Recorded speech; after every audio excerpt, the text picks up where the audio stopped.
Bienvenue à votre émission 5 minutes avec Jésus, présentée par le frère Sam et son équipe. Bonne écoute à tous.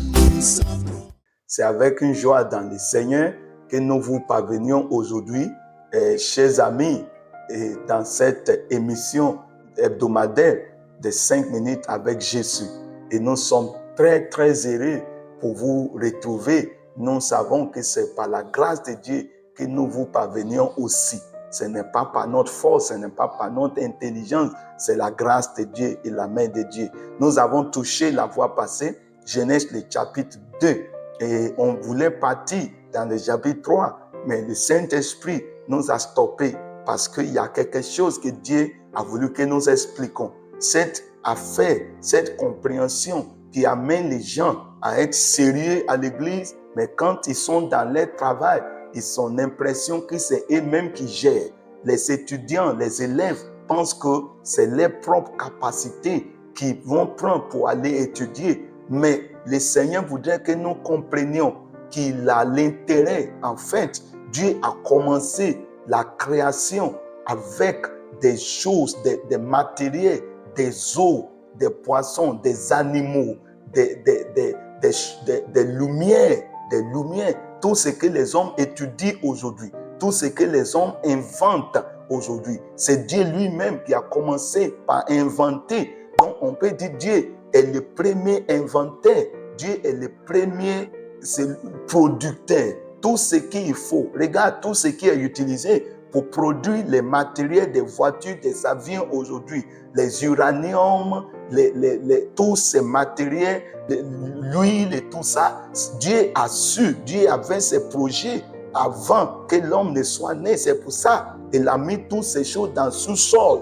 Il a préparé tout ça. Les hommes ont découvert, mais c'est Dieu qui a mis ça. Donc, je relis ce Genèse chapitre 2 aujourd'hui. Et je voudrais que vous compreniez ça. Pour que vous amenez Dieu, pour que vous laissez Dieu travailler, parce qu'il avait déjà ce projet du travail dans son projet. Le verset 7, l'Éternel Dieu forma l'homme de la poussière de la terre, il souffla dans ses narines un souffle de vie et l'homme devint un être vivant. Vous voyez ça? L'homme devint un être vivant. L'homme allait vivre parce que la vie de Dieu en lui. Je vous ai expliqué ça. Un homme qui n'est pas la vie, l'image de Dieu en lui, il n'est pas vivant.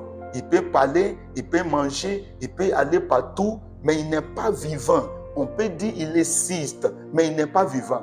On parle d'un homme vivant quand la vie de Dieu est dans sa vie, quand la sainteté de Dieu est dans sa vie, quand il marche dans la volonté de Dieu et quand il travaille dans le projet de Dieu. Il a dit, le verset 9, l'Éternel Dieu fit pousser du sol des arbres de toute espèce agréable. Mais le verset 8, il dit, puis l'Éternel Dieu planta un jardin en Éden du côté de l'Orient et il y mit l'homme qui avait formé. Vous voyez, Dieu est le premier entrepreneur. Il est le premier entrepreneur. Il est l'entrepreneur original. Parce que quand les gens sont dans l'entrepreneuriat aujourd'hui, ils pensent qu'il peut dissocier Dieu.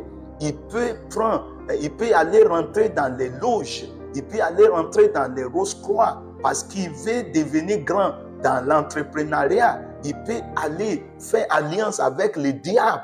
Il commence par rater l'église. Il commence par rater la prière. Il commence à se dissocier de Dieu en pensant qu'il a la capacité ou bien c'est l'homme qui allait travailler dans sa vie. Oui, bien sûr, chers frères et sœurs et auditeurs, l'homme peut entreprendre et avoir l'argent, mais il n'aura pas la vie, il n'aura pas l'avenir, il n'aura pas une garantie parce que ce n'est pas l'argent qui est l'objectif principal de travailler pour Dieu. L'objectif principal de travailler pour Dieu, c'est d'abord pour glorifier son nom, pour pouvoir pérenniser sa gloire sur la terre. Parce que Dieu travaille, mais il ne dépense pas l'argent, chers amis. Donc on voit aujourd'hui, nous établissons que Dieu était le premier entrepreneur. Et il a fait l'entrepreneuriat, il a fait les jardins, il a créé son entreprise. Et son premier PDG était l'homme qui l'a placé dans ce jardin. Dieu allait au travers de l'homme embaucher d'autres personnes qui allaient travailler pour lui, qui allaient vivre pour sa gloire et qui allaient faire son œuvre sur la terre. Nous allons continuer dans notre prochain numéro pour voir que Dieu a l'intérêt dans votre travail. Mettez votre vie à lui. Donnez-lui votre cœur. Il ne faut pas juste chercher l'argent. Cherchez à amener Dieu dans tout ce que vous faites et alors vous aurez une prospérité durable et une prospérité éternelle. Mais cela vient par la restauration de la vie, la nature et l'image de Dieu par Jésus-Christ. Amen.